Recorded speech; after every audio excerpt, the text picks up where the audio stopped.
নমস্কার বন্ধুরা, সুস্মিতা কিচেনে তোমাদের সবাইকে স্বাগত। তোমরা সবাই কেমন আছো? আশা করি সবাই খুব ভালোই আছো। তো গুরুজনদের আশীর্বাদ ও ছোটদের ভালোবাসায় আমিও খুব ভালো আছি। আজকে একটি ডালিয়া রেসিপি নিয়ে এসেছি। তো রেসিপিটি ভালো লেগে থাকলে তোমরা লাইক, শেয়ার, কমেন্ট ও সাবস্ক্রাইব করে আমার পাশে থেকো। তো চলো রান্নাটি শুরু করা যাক। তো কড়াটি গরম হওয়ার পর আমি দিয়ে দিলাম সরষের তেল।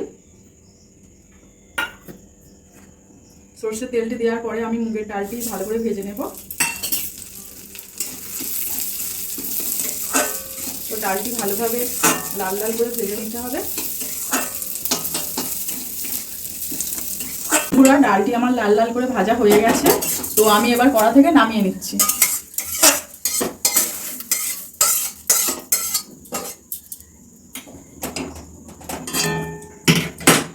তো এবার কড়াতে আমি আরেকটু সরষের তেল দিয়ে দিলাম।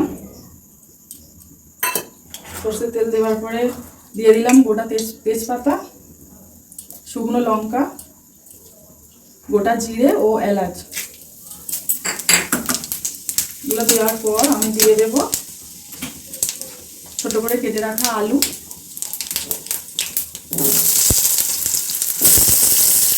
এরপর দিয়ে দিলাম ছোট করে কেটে রাখা গাজর। এগুলো ভালোভাবে আমি একটু ভেজে নেব লাল লাল করে।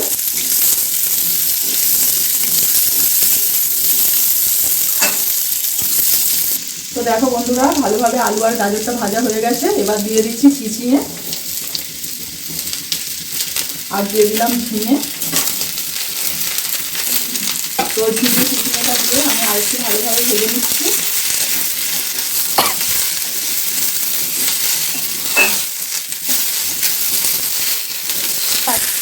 তো বন্ধুরা, এগুলো ভেজে ভাজা হয়ে যাওয়ার পর এবার দিয়ে দিলাম সয়াবিনটা, দিয়ে দিলাম টমেটো কুচি, দিয়ে দিলাম পেঁয়াজ কুচি। এগুলো দিয়ে আমি আরেকটু ভালোভাবে নেড়ে নেব।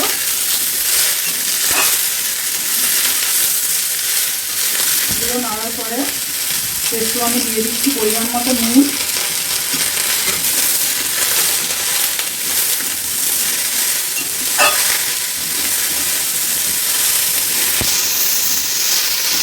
তো এবার আমি দিয়ে দিলাম হলুদ গুঁড়ো, দিয়ে দিলাম লঙ্কা গুঁড়ো, গোলমরিচ গুঁড়ো, ধনে গুঁড়ো, জিরে গুঁড়ো, দিয়ে দিলাম পরিমাণ মতো চিনি। এগুলো দিয়ে ভালোভাবে নেড়ে চেড়ে নেব।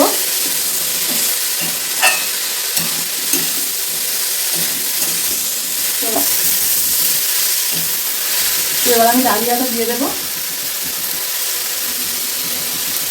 ডালিয়াটা দিয়ে ভালোভাবে আমি নাড়াচাড়া করে নেব। তো ভালোভাবে নাড়ার পর এবার আমি ভেজে রাখা ডালটি দিয়ে দেব।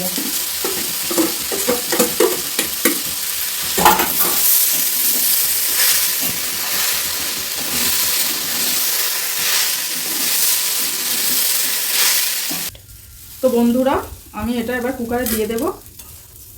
কুকারে দিয়ে আমি এটার মধ্যে জল দেব পরিমাণ মতো। জল দিয়ে আমি এটা 4টে সিটি দেব।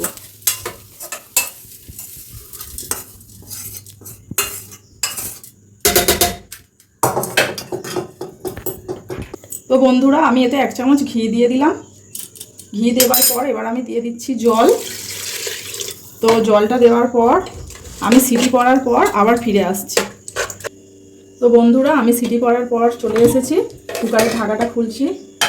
তো বন্ধুরা, এখানে বলে রাখি, আমার ছিল 150 গ্রাম ডালিয়া, 100 গ্রাম ডাল, আর ওই সবজিটিতে আমি 600 গ্রাম জল দিয়েছিলাম। তো এর ঘনত্বটা তোমরা বুঝতেই পারছো, একদম পারফেক্ট হয়েছে। তো তোমরাও এই পরিমাণটাতে করলে এরকমই জল দেবে, আর যদি বেশি পরিমাণ করো তাহলে সেরকম হিসাবেই তোমরা জলটা দেবে।